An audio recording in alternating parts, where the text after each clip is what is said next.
rouge, quoi. Du coup, c'est ça. Alors, si on devait trouver un moyen de lutter contre les discriminations envers les jeunes défavorisés, je pense que déjà la chose très importante,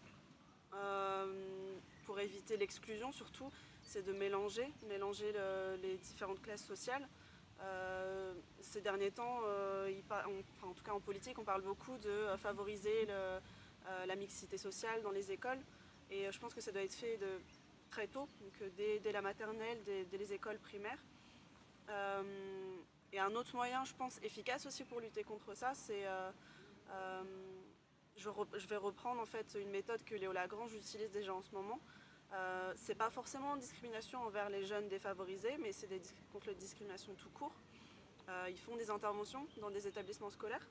Et je pense que de sensibiliser les enfants dès le plus jeune âge à la mixité sociale et à la lutte contre les discriminations, c'est un bon moyen pour éviter justement toute cette exclusion envers les jeunes défavorisés.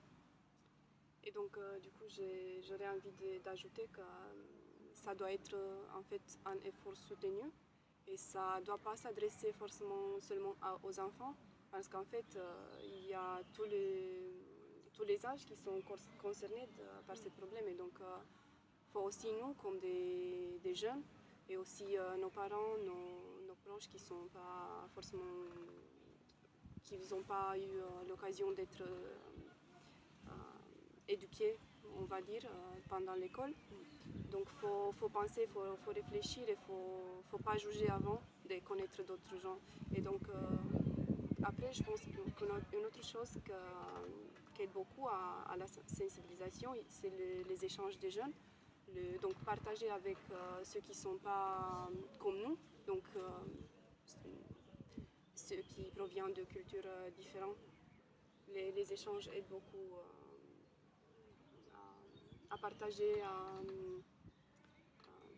découvrir oui, qu'en fait on est tous pareils, il n'y a pas de grandes différences qui nous séparent.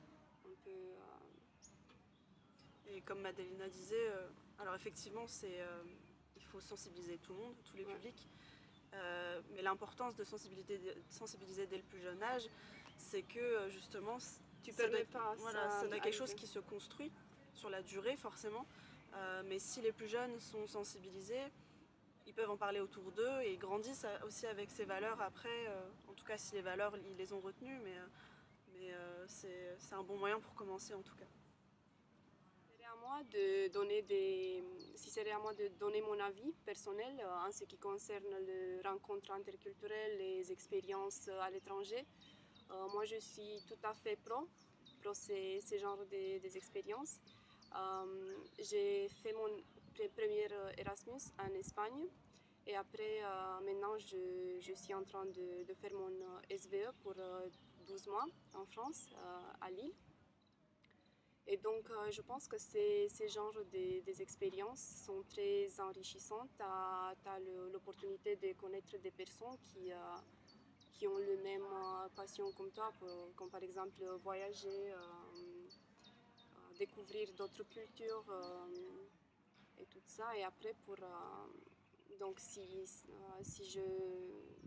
je pense aux barrières qui m'empêchaient avant de commencer cette expérience, ça serait plutôt la peur de quitter son pays, de laisser le milieu où tu sais que tu as tout le support dont tu as besoin. Et donc, je pense que c'est important d'oser, d'essayer de nouvelles expériences, donc dépasser la zone de confort.